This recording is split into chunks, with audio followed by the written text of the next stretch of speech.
जय श्री राम। जय श्री राधे।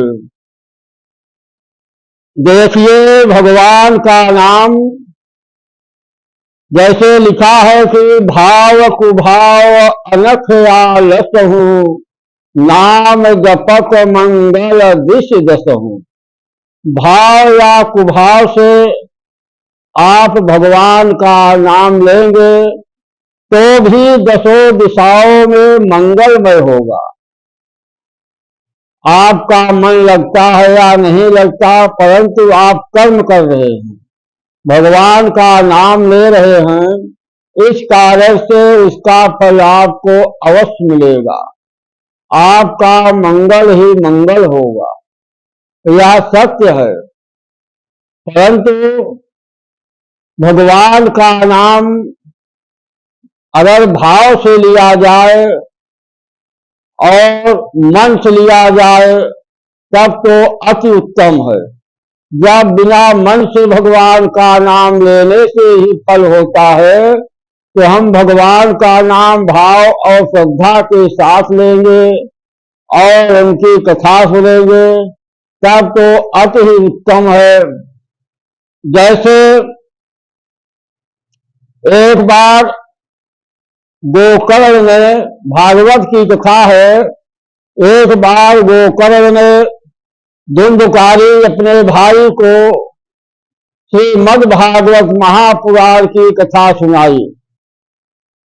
उस कथा में वहां पर सारे गांव के लोग आते थे कथा सुनने के लिए, और वहां धुंधकारी भी बैठा एक बांस पर भागवत की कथा सुन रहा था।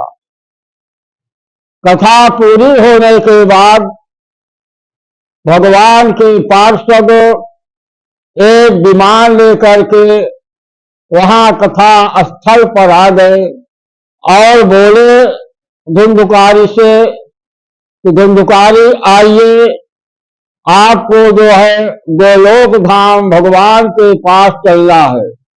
तो गोकर्ण ने कहा कि हे पार्षदो, भगवान के पार्षदो, कथा तो यहाँ की जो जनता है बैठी है, सारी जनता, सारे ग्राम के लोग सुने हैं, और उसमें धुंधकारी भी था, परंतु यह विमान केवल धुंधकारी के लिए ही क्यों आया और भक्तों के लिए क्यों नहीं आया? तो भगवान के पार्षदों ने कहा कि हे गोकर्ण जी, कथा तो सभी ने एक समान सुना, और सारा समय, जितना समय धुंधकारी ने यहाँ पर दिया, तो यहाँ पर सारे भक्त जो आए हैं वह भी सारा समय दिया। परंतु धुंधकारी यह जानता था कि हमारी मुक्ति केवल भागवत कथा से ही होगी और उसका दूसरा कोई उपाय नहीं है। हमारी मुक्ति के लिए ही यह मद् भागवत महापुराण की कथा हो रही है। तो धुंधकारी ने अपना मन लगा करके भगवान की कथा को सुना, और जो सारी जनता है, सारे भक्त हैं, यह समय तो पूरा का पूरा दिया यहाँ पर, परंतु उनका शरीर जो है यहाँ पर पूरा समय दिया। जैसे आप कथा कह रहे थे, तो और जो भक्त थे कभी आपकी कथा सुन रहे थे, और कभी जो है उनका मन घर पर चला जाता था, उनके काम धंधा पर चला जाता था, बाल बच्चों पर चला जाता था, अनेकों प्रकार की तरफ उनका मन घूमता रहता था, और शरीर जो है यहाँ पर बैठी हुई थी। धुंधकारी का मन जो है केवल भगवान में ही लगा था, आपकी कथा सुनने में ही लगा था। इस कारण से फल में भेद हो गया है, और धुंधकारी के लिए ही विमान आया है। तो गोकर्ण ने कहा ठीक है, तत्काल ही कल से यही कथा पुनः शुरू की जाएगी।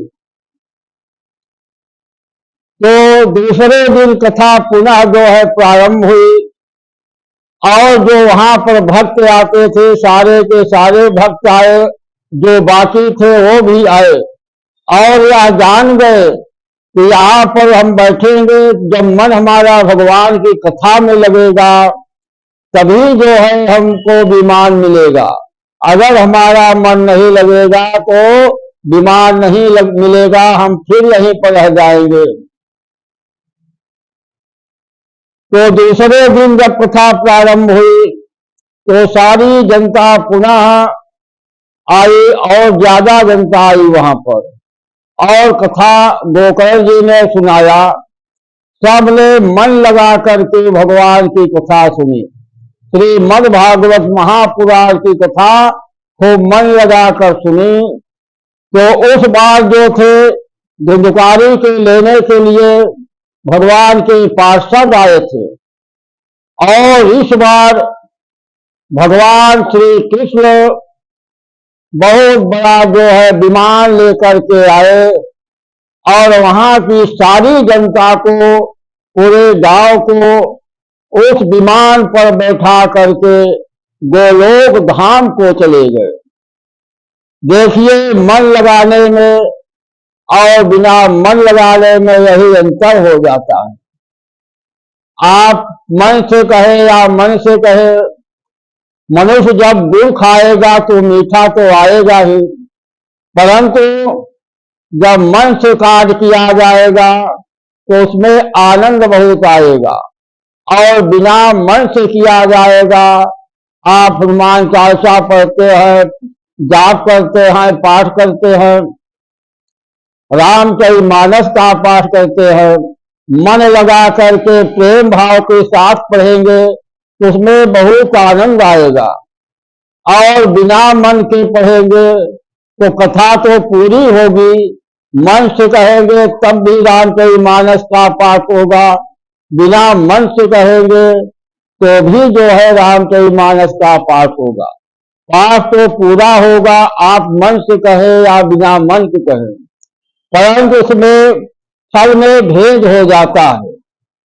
फल आपको मिलता है, जो मन लगा कर करता है उसका प्रभाव कुछ और होता है और बिना मन के जो किया जाता है उसका प्रभाव कुछ और होता है। फल दोनों को प्राप्त होता है। इसलिए भगवान की कथा सुने, रामचरितमानस का चाहे थोड़ा ही पाठ करे, रामचरितमानस का जितनी भी चौपाइयां हैं सब महामंत्र है। चौपाई पढ़े और उसका अर्थ भी पढ़ते जाए तो उसमें आपको आनंद भी आएगा और भगवान की कथा समझ में आती जाएगी। इसलिए मन को लगाना अति आवश्यक है। आप घंटे ही 2 घंटे जो भी भगवान के पास समय दे, पूजा करे, पाठ करे, भाव भक्ति के साथ मन लगाकर अगर करते हैं तो अति ही उत्तम माना जाता है। इसलिए भगवान का पूजा पाठ अति आवश्यक है और जितना ज्यादा से ज्यादा हो जाए भगवान का पूजा करे, पाठ करे। रामचरितमानस का पाठ चाहे 4 ही चौपाई पढ़े। जिस घर में रामचरितमानस का पाठ होता है वहां पर दरिद्रता नहीं आती, यह सत्य है। उसके यहाँ लक्ष्मी जो है विराजमान रहती है। इसलिए भगवान की सेवा पूजा करना, पाठ करना अति ही आवश्यक है। जय श्री राम, जय श्री राधे।